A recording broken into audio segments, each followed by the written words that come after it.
One of the biggest causes of premature loss of health span and premature loss of life is loss of balance. Long before disease appears, long before diagnosis, long before symptoms, your future is already being written, not in your lab results, not in your genetics, but in something far more ordinary, in how you move, how you balance. We look at the older population. They are not Olympic athletes. They never were Olympic athletes. They were never marathoners. We forget that.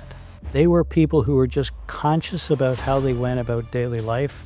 And we can think about blue zoners, and these are elements that parallel that, but these are specific metrics now that you can apply that essentially make Healthspan available to everybody. My guest today has spent decades studying over 700,000 people to understand what truly determines how long we remain capable, independent, and fully alive. Cars are a great analogy. We use them in longevity because, and just look at tires, right? Say, how many people run their tires until the cords are bare and the tire goes flat?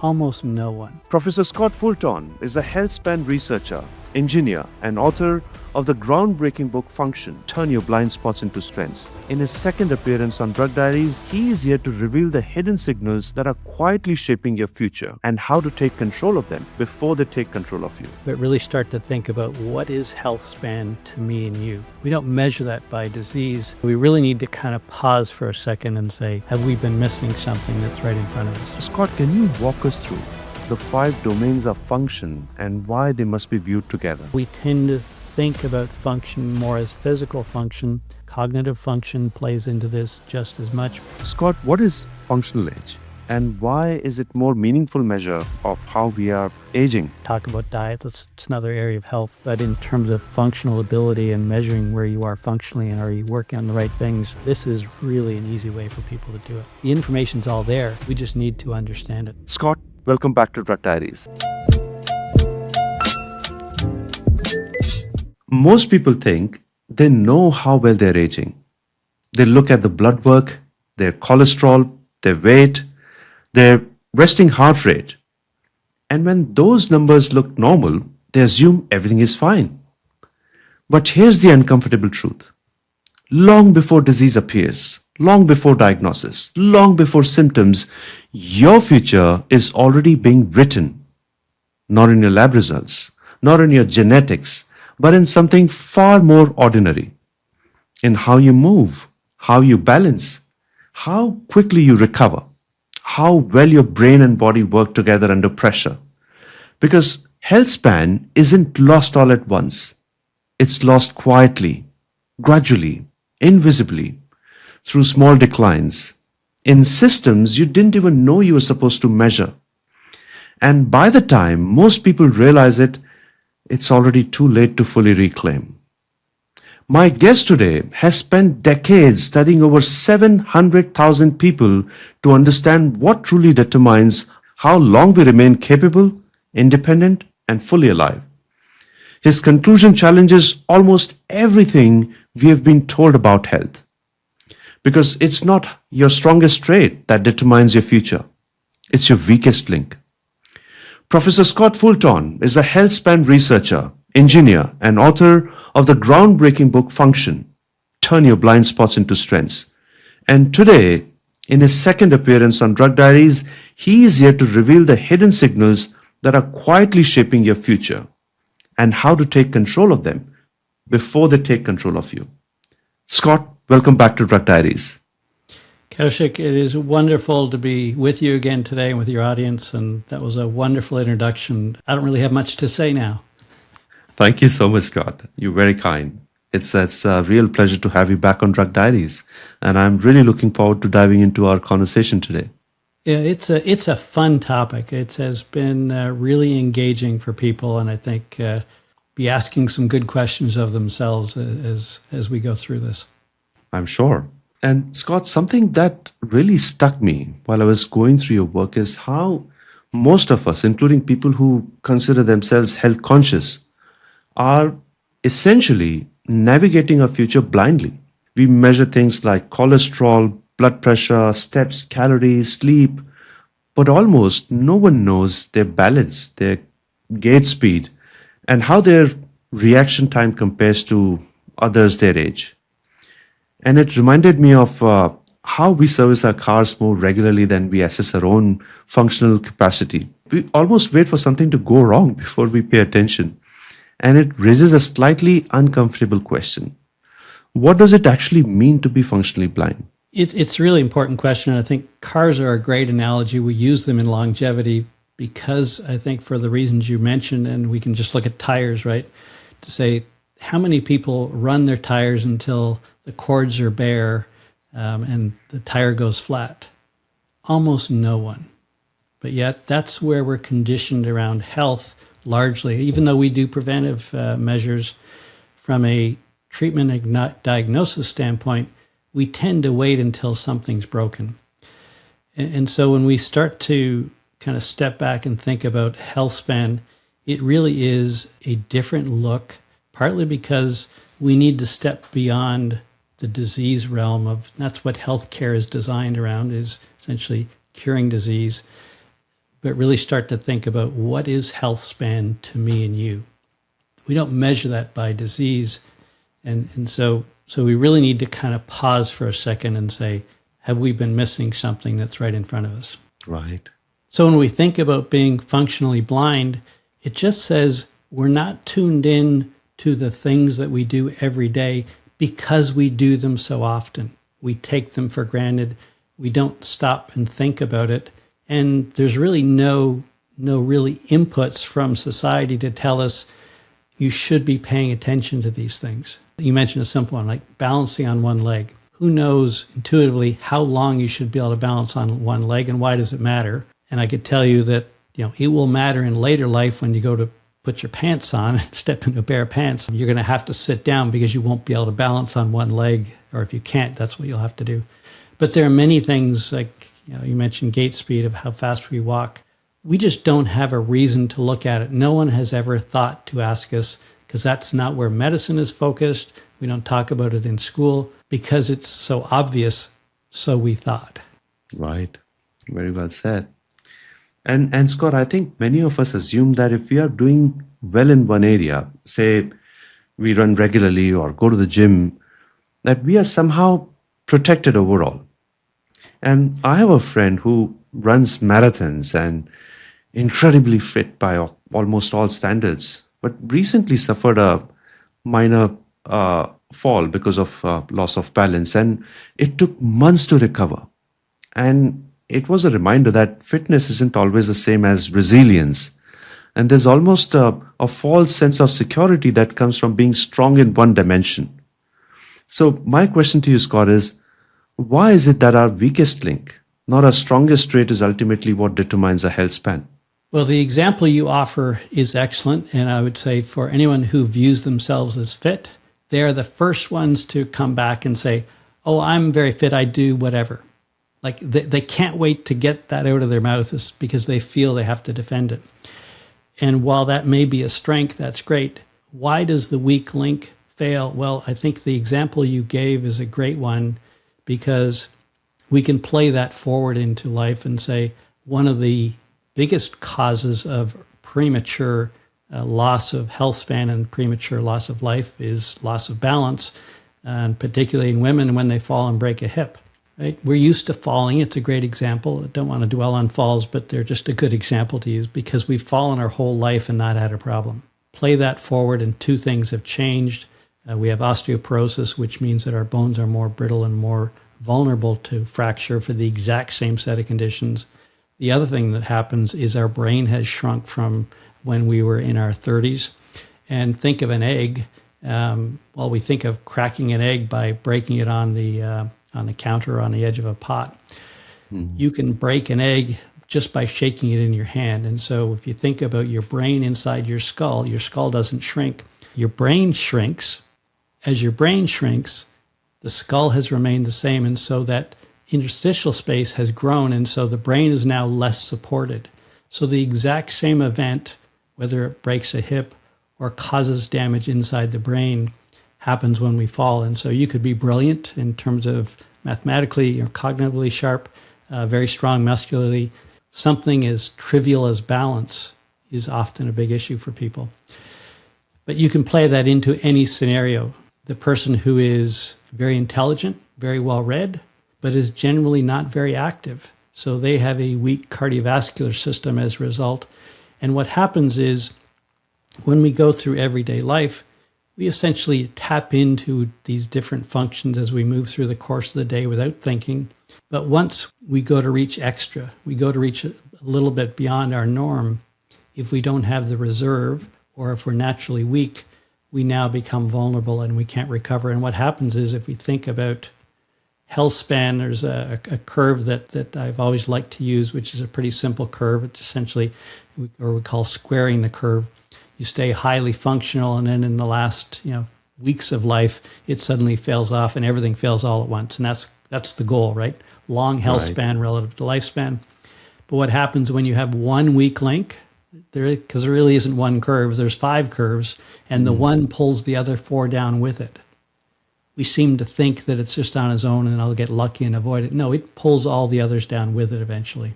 And I think one of the most confronting ideas in your research is that by around age 50, a person's health span trajectory is already largely visible. Not fixed, but visible. And I found myself reflecting on how most people in their 40s or 50s are at the peak of their careers. They're busy, productive, feeling capable, and health span feels like this distant, abstract, almost theoretical thing. There's no obvious signal telling them that anything is changing. So, Scott, why does function reveal our trajectory so much earlier than disease does? Well, if we think about most functional metrics, so when we'll get into what those are, but generally they peak in our early 20s. Nominally, that's we'll continue to learn information, so cognitively we'll continue to grow. But from a functional standpoint, our ability to learn and new information, absorb and retain would be one, but also physical functions tend to peak in our early 20s. We all know this, right? Because when we get to 29, oh no, I'm turning 30. Then we get through our 30s and 39, oh no, I'm turning 40. And then, oh no, I'm turning 50. So we recognize it in those decades because we've seen it happen to others. So we know it's real, but it's very hard to internalize what that means because the change within us is so slow. And we think about function as, can I do it or not? We think about it as binary, yes or no. I can walk, I'm good, I can get to where I need to go, I can lift the things I need to do in a course of life. It is really hard to measure something that decays at a rate of 10% per decade or 1% per year. Given all the noise and how we feel on any given day, trying to measure that intuitively is really hard. But it's real, and we know it declines, and we only need to look at our parents, for example, and watch what their aging trajectory is. And generally, we'll see with older adults, once they start to go into a steeper decline, things happen much more quickly. We can see it, they can see it, but of course, we're well down the road at that point. We can look at that trajectory because there is so much data on this that's been collected over the lifespan of, say, as you mentioned, over 700,000 individuals in multiple longitudinal studies. We can look at population data to say, this is what the median looks like at age, well, we can go back to walking at age 1 where you started and watch your walking speed, your gait speed go up, peaks around age 20 to 25, and then this slow, gradual decline. And eventually it starts to tail off, but it's that point of where it starts to tail off where health span now is becoming at risk. And so you mentioned earlier about the health system. They only intervene in functional aspects in 2 cases. Either an injury, so you've fallen, for example, your friend who's the runner, right, is going through physiotherapy probably to get back, or for geriatrics, essentially age-related disease. Now when your function is at risk, no one in the medical system stops to think about it once the child is up and walking and moving fine. If they go to high school track and field, the coach is certainly looking at their functional ability and measuring their ability to run and jump and things. But we forget about it over decades, and so it's not surprising that we lose track of what function is, and because we don't have any metrics to use that are offered to us every day. And that's what really got me excited about this work when I started to dig into it. Was there was so much data that no one was using, and it is so relevant to you and I. And what fascinated me about your framework is that it treats the human body less like a single system and more like a portfolio. Because in most areas of life, whether it's finance or business, we understand the danger of over-relying on one strength while we neglect others. And yet with health, many people optimize for one metric, it could be cardio or strengths or steps, without realizing how interconnected everything is. So Scott, can you walk us through the 5 domains of function and why they must be viewed together? Right. The other analogy I would use for this, before we talk about it, is the financial approach, right? In terms of from an investment standpoint, who puts all their money into one stock or 3 stocks? That's not the way we do. We may go to a mutual fund because that's the whole idea, right? Or an ETF where we have some portfolio managed for us. So it stands to reason that if we think about function as a portfolio, that's a more enlightened view. So stepping back, I would say VO2 max, generally regarded as the best metric for functional health, predicting health span and longevity. Absolutely, there's no single marker that's better. The problem is, like you mentioned with your runner friend, their VO2 max may be very high, but from an overall perspective, that doesn't mean they're not vulnerable. They're just less vulnerable in what's the strength and power component. So if we think about the 5, the first one is strength and power. Most of that we think about as lower body strength, the simple ability to stand up from a chair, to ascend a staircase. All things that we take for granted today, but again, as that slowly starts to decline, at some point, that may become a significant rate limiter for you if you can no longer go upstairs. And that is really hard to imagine at age 40 or 50 or 60 for most people, right? But that is what aging is. And so we want to keep away from that threshold as long as we can. The next one is cardiovascular and recovery, right? So that's how much extra capacity do you have in your heart to be able to deliver oxygen and nutrients to not just your muscles to do things, but also your organs to continue to function. So it absolutely carries over into the health side of it as well. Mobility and balance, which we alluded to, and that's really the ability to be agile. In our day-to-day world, our routine tends to keep us somewhat robotic, doing the same things over and over that we've practiced, but in a very narrow window. And so we want to think about balance, and we use one leg balance because there's a lot of data, but in reality, of course, life is dynamic and balance is a moving thing. We want to train, where is that edge? We want, like everything, we want to be good at knowing when we're approaching the edge and being able to pull back and not have that. We want some bandwidth there. We don't want it to be a fine point and suddenly no return. All the strength and power in the world won't help you as you hit the floor. It may help break your fall a little bit, but that's not going to be enough for you. Flexibility and structure would be that ability to reach for things without losing balance, reach for things that keep our world larger. So I'll tell you, with aging, one of the best ways to describe it is the walls will only close in. The world continues to get smaller. Reach helps you keep the world pushed back and in a bigger world that you're living in. Structure is the things we think mainly about skeletal structure or skeletal, depending on where you're from, how you pronounce it. And that's really that posture, our ability to remain upright and on balance and continue to operate normally. And then the 5th one is neuromotor and cognition, because while we tend to think about function more as physical function, cognitive function plays into this just as much, both from the standpoint of every muscle action involves the brain. There's a signal that initiated in the brain that's sent it out, and it's balancing every signal as you move a muscle. There's balancing happening as you do that. And then the pure cognitive power, your ability to resolve problems, executive function to be able to make decisions and planning, memory to be able to recall things in a moment and process information as you come in. So when you step back and say, across those 5 areas, there is nothing we have today that matches that for predicting health span, because all of those areas have been well studied for many years. Until now, no one ever thought to bring them together. And so that's really what's interesting about this is the information's all there. We just need to understand it. Right. And you mentioned something at the beginning about VO2 max being one of the fundamental measures of health span. Could you unpack VO2 max for someone who's not familiar with it? Right.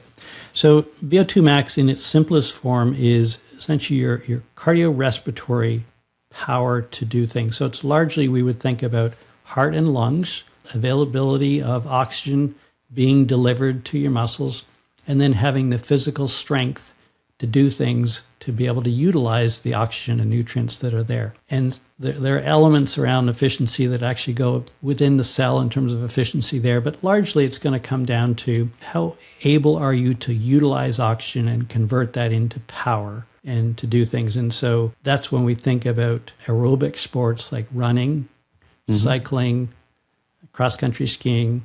Those are all high cardiovascular load.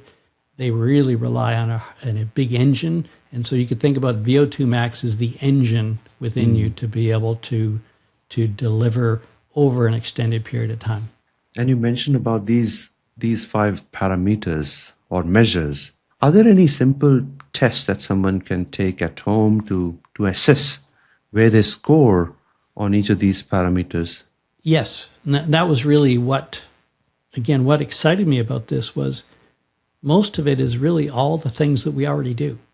Okay. Right? Like we get dressed, we tend to have our foot on or 1 foot on the ground while we pull our pants on, for example. But yes, there are many simple tests. So one would be a walking speed. This is not all about walking speed, but it's a great example because most of us are able to walk, thankfully. And it's something that we've got more data on probably than any other function. So here's a simple thing that anyone can do. Requires almost no technology, would be a mile walk. Okay?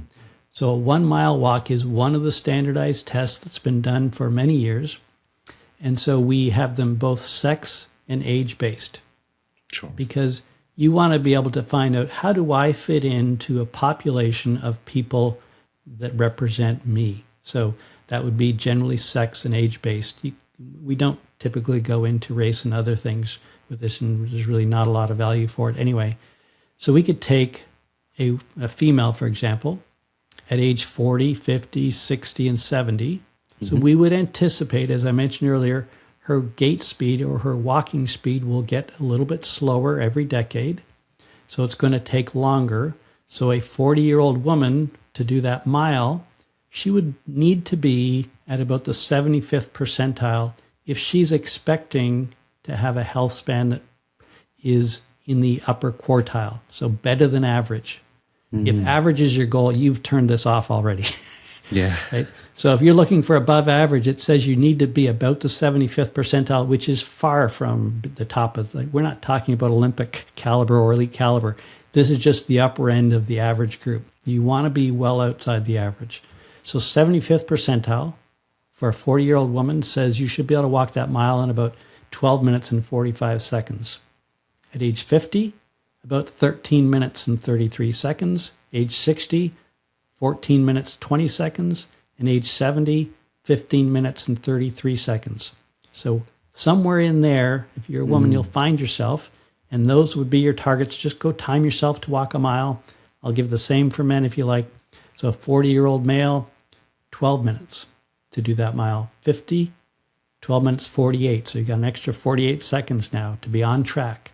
By age 60, 13:36, and age 70, 14 minutes and 24 seconds.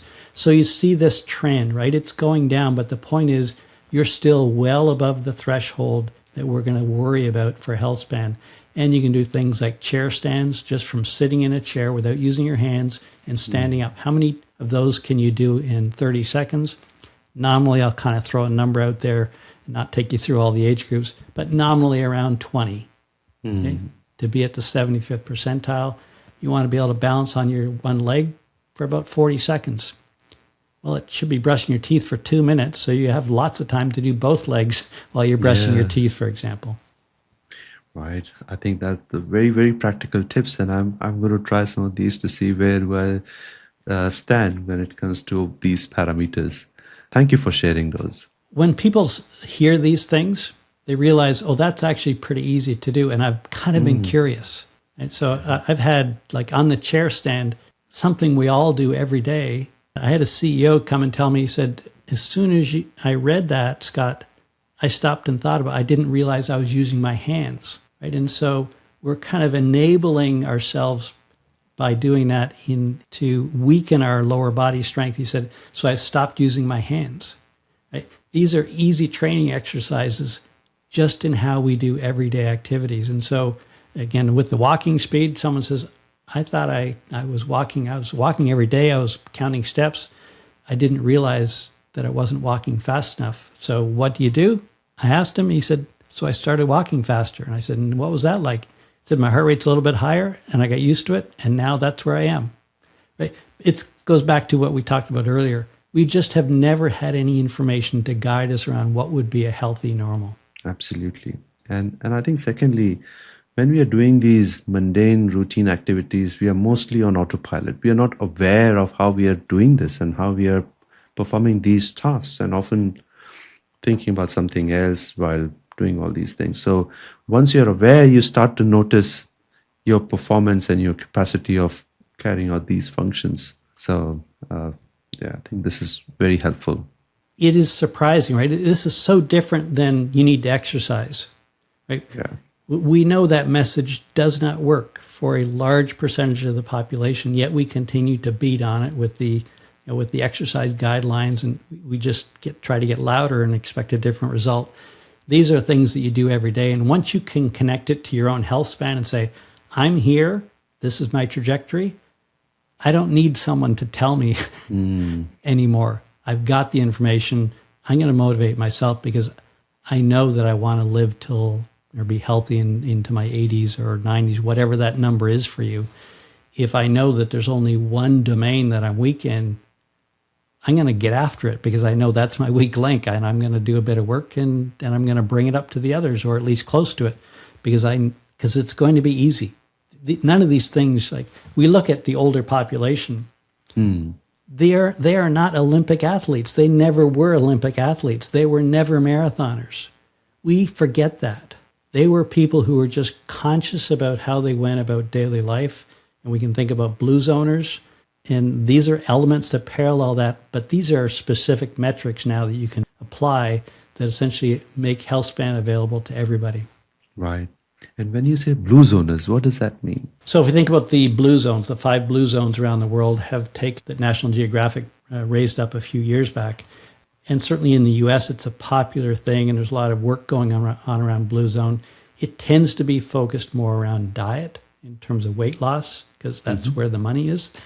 Yeah. There's no money for anything or anyone to make in the areas of function, because having you walk faster isn't really, they don't know how to make money at that. It's really in your smartwatch, and that would be steps, and steps are great, but they pale in comparison to knowing what your walking speed. So the whole idea of blue zones is something that it's interesting, but most people don't want to live like someone in Sardinia or somebody in Okinawa. They want to be able to live within their own culture. And so that's what function does. It says it's nothing about any of those things. We don't talk about diet. It's another area of health. But in terms of functional ability and measuring where you are functionally and are you working on the right things, this is really an easy way for people to do it. And the idea of functional age really stopped me in my tracks, because chronological age is something we accept passively. It just happens to us. But functional age is different. It's more dynamic. It reflects how well your systems are actually performing, not how long you've been alive. And I think for many people, there's both anxiety and empowerment in that idea. So, Scott, what is functional age, and why is it more meaningful measure of how we are aging? If we go by the pickleball court, use an example of a sport that's quite popular, particularly with an older adult community, but it could be any activity really. You and I can look at any group of individuals and older adults and say, wow, look at their ability at their age, right? And their ability is their ability to function. We don't use the word function.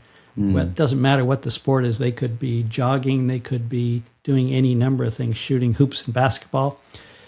We look at that and say, they have exceptional functional ability. What we don't usually say is for their age. Maybe we do, but it's not necessarily appropriate. So the idea is you are young in terms of your activity level of how we measure activity for your age. And so that's why I put the tables in the book the way that I did, to make it really simple for people to say, there's really two pieces of information you need to know. Where am I from a percentile basis relative to my peers?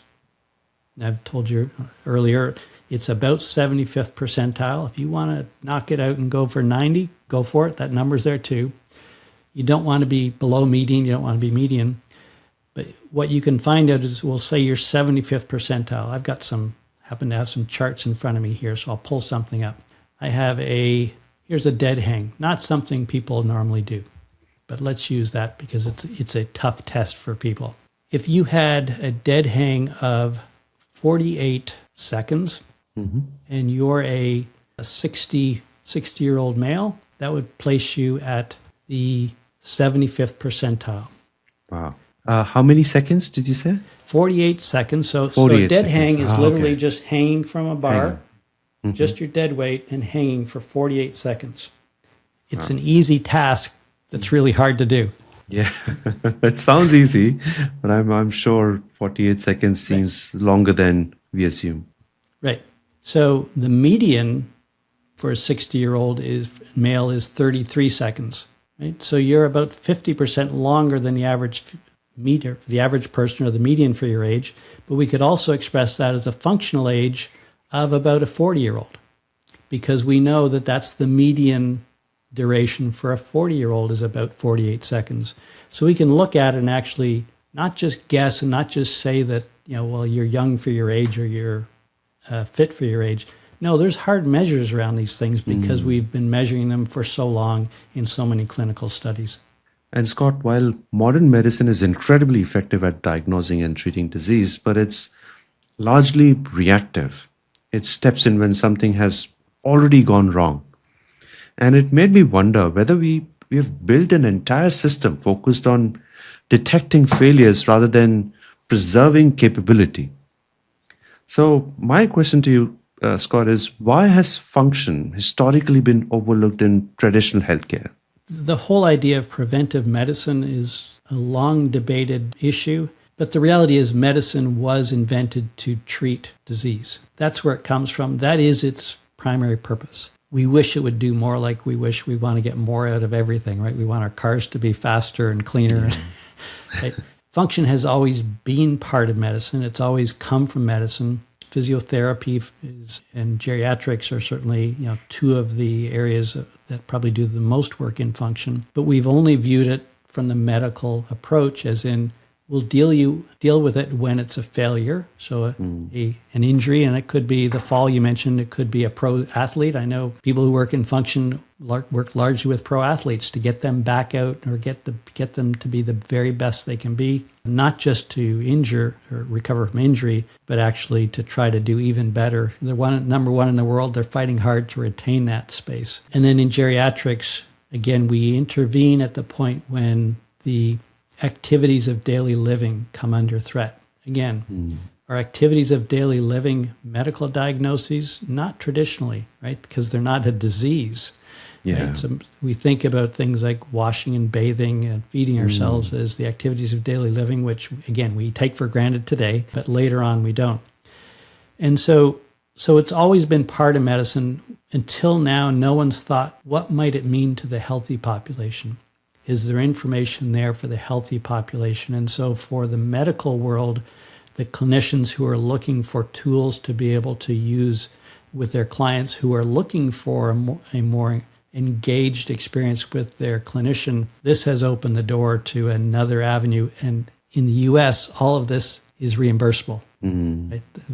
There's a lot of things they'd like to do that they would give away when there's only so much you can give away when you're a doctor or any kind of clinician. That system isn't developed to the same degree, for example, in the UK or in Canada. It happens to be, I think the US is the most advanced in terms of that area. But have we taken advantage of it? No. Right? So anyway, it's inevitable. I think we're going to go there because we all are experiencing this gap between health span and lifespan, right? And that's what medicine wants to address as well. The difference is we're not going to address it with disease. We're going to address it by function. That's the piece we need to start working on. And sometimes I've personally noticed that many forms of exercise become automatic over time. You go for a run, you lift weights, but mentally you are somewhere else, thinking about emails or meetings, problems. The body is moving, but the brain isn't really engaged. And your work suggests that this distinction matters far more than most people realize. So, Scott, why is dual task training and neuromotor engagement so important for long-term health span? Well, it really gets to, we could think about we'll use the sport analogy, whatever your sport is, you need to push yourself to your limit to be able to get to the next level. And so if we think about what really matters to most of us in aging, if I said, what's the one thing you want to protect, almost everyone will tell me that it's their brain. I can deal with a lot of stuff, but I don't want to lose my mind, memory, and all of the potential issues that go with that for me individually, but also realizing how much it's going to impact everybody else. And so we think about, well, what are the best ways to train the brain? And that's where dual tasking comes in. And so the best way to train the brain is this combination of cognitive stress and physical stress. And so the example, I'll go back to use the walking example again. And when you do that mile walk and you've got a number and you decide where you are, is that now we can come back and say, well, now let's get more out of that walk. You were going to go for a walk anyway. Let's time it. Now let's add a cognitive load on top of it. And that cognitive load can be almost anything that causes your brain to work on top of keeping your body going. So when we're walking, we're not thinking cognitively about each step to take. If we do, we're probably going to be tripping over ourselves. If you ever try to go up and down stairs and think about it, right? So we're on autopilot, as you say. But while we're on autopilot, we have higher blood flow, so higher oxygen levels are getting to the brain. So the brain is prepped to do higher processing than if you're sitting at your chair. And so while the brain is primed for maximum capacity, we now want to add a cognitive load on to the brain that essentially forces new pathways to open up, because we always have clutter in the brain. So we have waste in the brain, right? Which ideally during sleep is getting cleared out, but it's clearing all the time. It just happens to be more at night. But we also have, if we think about the Alzheimer's example with plaques and tangles that start to develop in the brain, clearing those out is another field of research. But there's actually another way that's been well documented through many studies now, is just develop alternate pathways. And these alternate pathways are the cognitive neural connections that happen if one neuron is getting blocked, it'll create a new one to go around it. Again, it's much the same as we have the same thing happen in our heart, but I'll use the finger example. Cut your finger, right? It bleeds for a little while, it clots and it stops. But the capillaries, or capillaries, again, depending on which pronunciation, will reform and bring blood back. So your body knows to respond to these things. It's the same concept in essence in your brain, except it's now neurons that are forming new connections to get around those barriers that naturally are associated with aging. And so we know that most cognitive stimulation happens during exercise. So it's largely getting our bodies doing one thing and get our brain doing something totally unrelated. So that's why you'll get more out of doing a cognitive exercise, which might be something as simple as counting down from, we'll say easily from 100. Now count down from 100 by threes. That's more challenging. Okay. Name animals that start with the letter whatever, P. Now name, animals in Africa, but spell them backwards. And then watch what happens to the physical activity that you were doing. You'll find it slows down somewhat because the brain is now divided in its resources. It's having to still fire to the muscles, but it's now got cognitive load going on, and so it can only do so much at a time, which is good. We're putting a hormetic stress onto the brain, and the brain will respond by essentially delivering more efficient information pathways. And so just like we're training for the marathon, we're not going to get it all in one go, but as we do this as part of daily life, you start to build more pathways over the years as we go forward. And so we know this from autopsies that have been done on individuals to find out that 2 individuals out of many, they may present with the same condition of what we would think traditionally as Alzheimer's. One has it and the other doesn't. And the reason why is that the other one did much better producing new neurons or new neural pathways to get around the inevitable barriers that are associated with aging. So it's kind of like, aging is going to happen. What can you do to slow it down and work around the things that are inevitably a part of aging?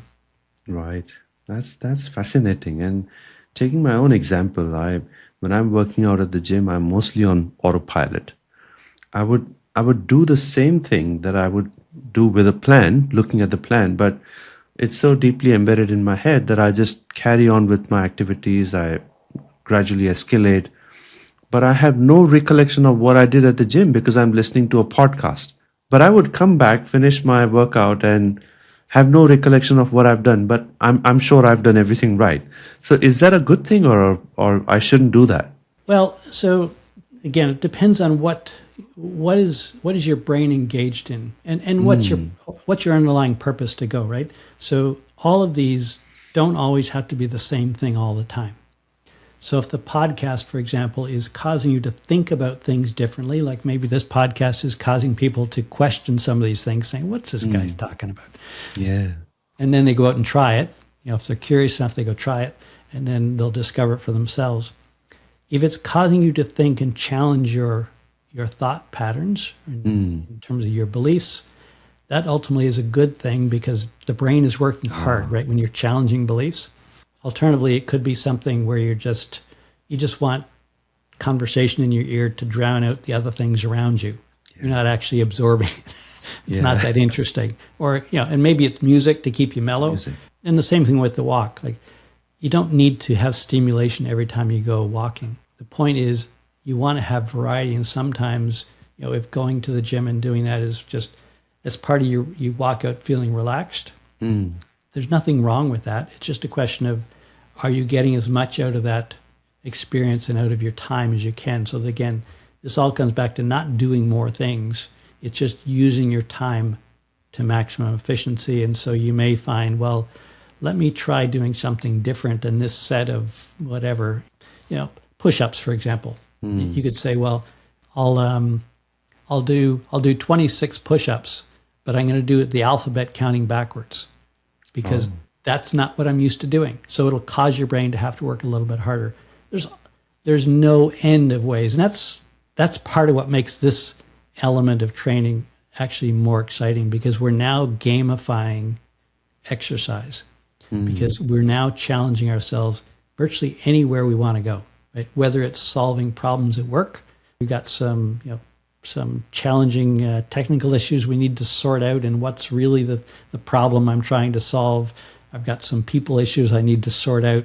We do that during exercise often anyway, but those are really the things that get our brain working.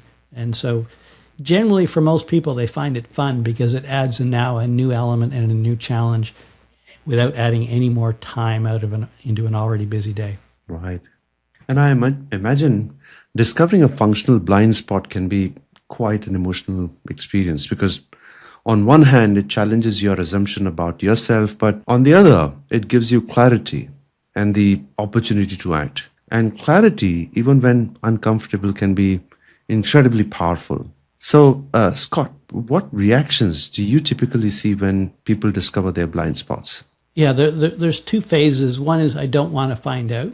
Denial. Which and that's why people don't go to the doctor and all sorts of things. And I understand why they do that. In today's world, there's less and less excuse for doing that, given all how easy it is for most people to have access to information. But almost without exception, what I have found is people who are even remotely curious are thinking about function now, again, because it's part of everyday life. And if they realize, okay, there's a portfolio here, I'm feeling pretty good. So if I've been devoting a lot of time to whatever the things that make me feel good and make me feel strong and I think I'm on track, I don't want to find out in 10 years that I should have been looking at something else. And so, an example, again, we'll use a runner, right? Traditionally, runners' flexibility is not very good. Very common with runners. I need to find out my flexibility may not be good, but is it good enough? Every person, I have yet to have anybody read the book, come back with a response on a test was, yeah, I thought I was better than I really am. Like I mentioned earlier, the guy with the walking speed. And their reaction is very predictable, right? They didn't spend the time to research it only to reject it. They researched it, took very little time to research it, and realized, no, I care. I care about people care more about their health span than they do about disease. And that's not a bad thing, because medicine will help you with your disease, but no one's going to help you with your health span. No one's going to help you with your function. That really is on you. So you don't have anyone else to look to. So I think most people feel empowered just by knowing. And the flip side is, you could have someone who's, been saying, I'm going to live to 105 because my parents lived to 100 and, longevity runs in my family, to find out that I've got one or two blind spots in my function. It's a wake-up call for them. And they can do two things, right? Or three things, I guess. They can either step up their game to get where they think where the data says they need to be. They can adjust their expectations and say, well, I guess that's not going to happen for me. I better plan differently. Or adjust both of them and say, well, what's a more realistic place for me to be? Because ultimately what we're trying to do is align expectations with reality and not get in this, we've been relying largely on trust. Do the right things and trust that it'll work out. Well, trust doesn't go very far at the end of the day. I'd like to know with some certainty, the same way I would be training for a marathon. I know that my training predicts my race. There's no mystery there. And that was what really got me interested in this at the start, was to say, why can't we predict health span that way? And so if I know that there's only one part of my training program that needs a bit of work, I'm going to focus on that, because the rest of it doesn't matter if I'm not working on the weak link. And so people naturally figure it out for themselves, and they feel ownership over it, and no one needs to be holding it over them. And I think there's just so many aspects of why this makes so much sense for people. One of the things I really appreciate about your work is that it doesn't just identify the problem, it also gives people a practical way to respond. Because awareness without agency can feel overwhelming, but awareness with agency is empowering. So, Scott, what's one simple assessment or step someone listening today could take to begin understanding their own functional trajectory? I think the first thing to do is to really take a moment and ask yourself, do I know what my weak link is? Do I really have any idea? And most people won't know, right? You might think, but there's a difference of moving to knowing. And that's where agency kicks in, is now I know. And now I'm empowered. Because so long as you're guessing and there's uncertainty, there's doubt. And so you don't know, am I doing enough? Am I doing too much? That's conflict that you don't need to be dealing with, right? Yeah. Life has enough complications. That's really the one thing I try to get people to think about and acknowledge and celebrate your strengths. There's a way, that's what it's about too, right? You'll find out with this is that, yeah, I'm even better than I thought I was. And most often what happens is I didn't realize that I was pretty good in that area. I thought I was really weak. It's not about, right? It's not about beating you down for what's weak. It's really an empowering story here. And I think the other thing that invariably happens is people discover that they have more capacity than they realized. Universally, we operate well below our capacity. I'm as guilty of that as anybody. It wasn't until my 40s where I began to explore and discover how much capacity I had. Had I known younger, I would have done it younger. I've got a sister at age 70 who's only now just discovering it. And regardless of when it happens, it's exciting. Of course she wishes she'd discovered it decades earlier. But the point is, it only happens once you start. And once you start, it's surprising around the things you focus on here of how empowering they are because they relate to everyday life. They're not about doing marathons. They're not about doing great sport achievements. They're about feeling good about how you go about your day. And I think what your work ultimately does is shift the conversation from lifespan to capability, from how long we live to how well we live. And perhaps most importantly, it shifts aging from something that happens to us to something we can actively shape. So my closing question to you, Scott, is what is the one belief about aging you most hope people consider or reconsider after understanding function? Well, I think what will happen for them is they will shift from being less fearful and less anxious about aging to feeling more empowered and seeing opportunities of aging and not like everything is slipping away. Yes, the clock is counting down, right? But ultimately, the more we're able to utilize the time, in the years that are ahead of us, the better our lives will be. And that's really understanding our limits. One is expanding them, but just knowing where they are instead of guessing. And that's what, this is the engineer and the systems guy in me, right? It's like, I've tried to bring it to daily life and Healthspan to say, we deserve more structure. We deserve to know where we are, where we're headed, and decide if we're good with it or not. And then if we're not, here's what to do. And if we're good with it, great. Then you go on. Either way, you go forward feeling much happier about yourself and much happier about the aging experience. And I know I'd mentioned I was going to ask you the last question, but maybe that was the penultimate. This is my last question. So, Scott, as it relates to everything that you've done so far and everything that you'll be doing in the future, is there anything important that we have missed in our today's conversation that you'd like to talk about? Let me think about that one for a second. Sure. I think the one thing maybe we didn't talk about, which really applies to function as being fulfilling, is to think about it socially. We've talked really exclusively about the individual aspects of function, but what I'm seeing happen is people are doing this together. And whether that's middle-aged kids doing it for their adult parents, or adult kids doing it for their parents, doing it for like groups who get together, who've decided, they're like a book club, but they're a function club, who said, this is something I'd like to do with you. Or I mentioned people going walking.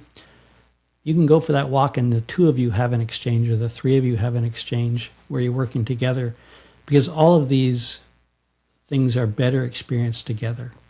And so that would be the other area to think about this is the opportunity to expand into places that will really enrich the experience of those around you, which ultimately the social experience and benefits are well documented, but you'll have others on the journey with you. And that's ultimately when we think about Healthspan, is putting yourself in a supportive environment. That means you're within people who are on the same mission as you are in terms of health.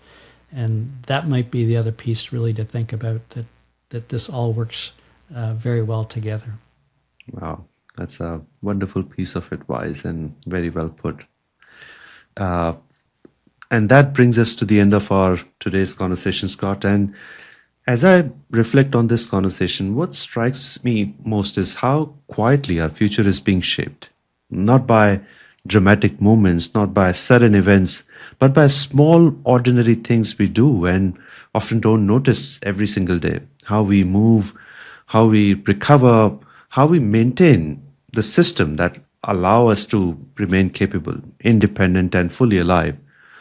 And for so long, the conversation around health has been focused on avoiding disease, but today's discussion reframes something much deeper. it reminds us that the real goal isn't simply to live longer. It's to persevere the ability to live well, to protect our independence, our confidence, our agency. And perhaps most importantly, it reminds us that this trajectory isn't fixed.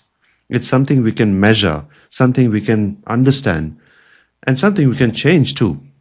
So, Scott, thank you so much for joining me today and for the incredibly important work you're doing to bring clarity, awareness, and empowerment to how we think about health span and human function. It's been an absolute pleasure and a privilege having you back on Drug Diaries. And to our listeners, thank you so much for being part of this journey. Until next time, this is Kaushik Trivedi.